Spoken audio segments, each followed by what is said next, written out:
The following production was made by kids, for kids. Motion and Ethylene of the South Shore. My name is Norman Rosenblum, Mayor of the Village of Mamaroneck. This program shares some stories of our village and other places in the Sound Shore. Enjoy the show.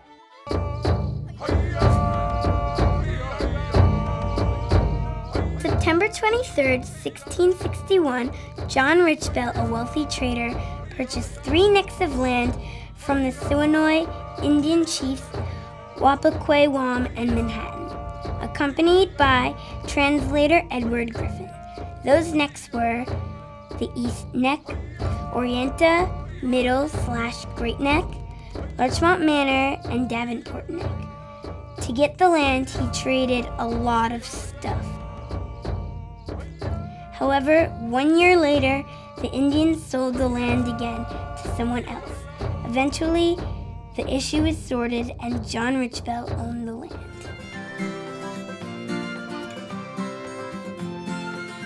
The British flag flew for most of the war, but occasionally a pole near Harbor Island would turn into a Liberty pole, raising a red cap to be a symbol of dissent against Great Britain. The Liberty Cap was so important from 1793 through 1796, it was the print on the penny.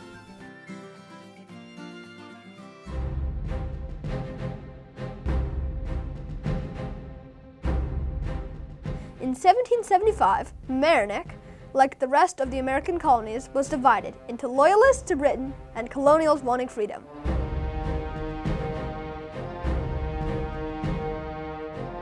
That division led to neutrality, which meant they were pillaged by both the British and the colonials for supplies.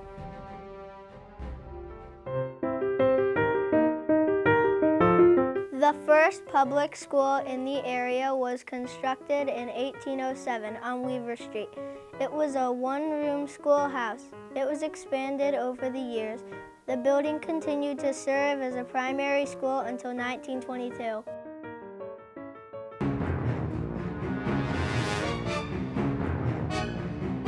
In 1884, a roaring fire tore through Mamaroneck from Library Lane to Fenimore Road. Volunteers came along to put out the blaze.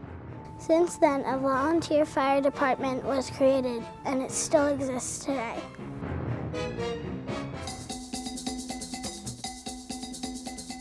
In 1940, Larchmont beat New Rochelle's football team in a big rivalry game. The victorious students celebrated by forming a conga line through the streets and literally stopped traffic all through the center of Larchmont.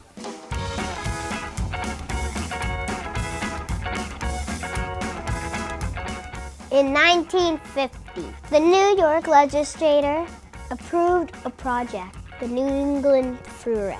There was 1 mile stretch in Larchmont that required houses to be raised or moved for exit and entrance ramps. The completed thruway opened on October 15, 1958, and is part of an interstate highway system that changed the way people in the United States traveled, traded, and lived.